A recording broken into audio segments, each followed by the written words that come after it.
விஜய் என்ன அரசியல பேச மாட்டேன்றாரு, விஜய் என்ன சினிமா டயலாக் மாதிரி பேசுறாரு, விஜய் என்ன பஞ்ச் டயலாக் பேசுறாரு, விஜய் என்ன 10 நிமிஷம் தான் பேசுறாரு, 9 நிமிஷம் தான் பேசுறாரு. நான் எத்தனை நிமிஷம் பேசினா உங்களுக்கு என்ன சார்? நான் எப்படி பேசினா உங்களுக்கு என்ன சார்?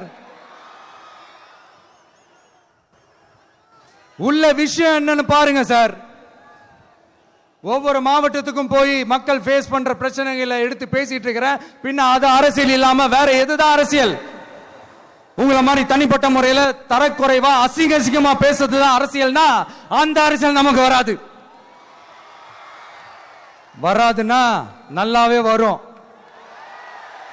உங்களை விட எனக்கு அது நல்லாவே வரும். வேணான்னு விட்டு வச்சிருக்கிறோம்.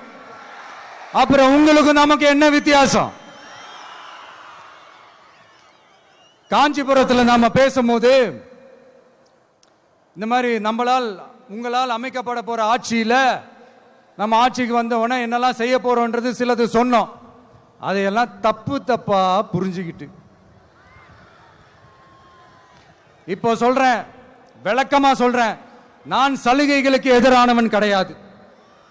மக்களுக்கான சலுகைகளை இலவசம்னு சொல்லி அசிங்கப்படுத்துறதுல எனக்கு உடன்பாடு கிடையாது. மக்கள் காசுல மக்களுக்கு செய்யறதை எப்படி இலவசம்னு சொல்லுவீங்க? அப்படியே செஞ்சிட்டாலும் ஓசில போறேன்னு சொல்லி அசிங்கப்படுத்துறீங்க. என்ன கேட்கறதுக்கு ஆள் இல்லைன்னு நினைச்சீங்களா? மக்களுக்கு ஒண்ணுன்னா இந்த விஜய் வந்து நிப்பா, இந்த விஜய் வந்து கேள்வி கேட்பா. இந்த விஜய் எப்பவுமே மக்கள் பக்கம் தான், அதே மாதிரி மக்களும் என் பக்கம் தான். என் மக்கள் மானத்தோட மரியாதையோட கௌரவத்தோட வாழணும். என் மக்கள் யாருக்கும் கீழே கிடையாது.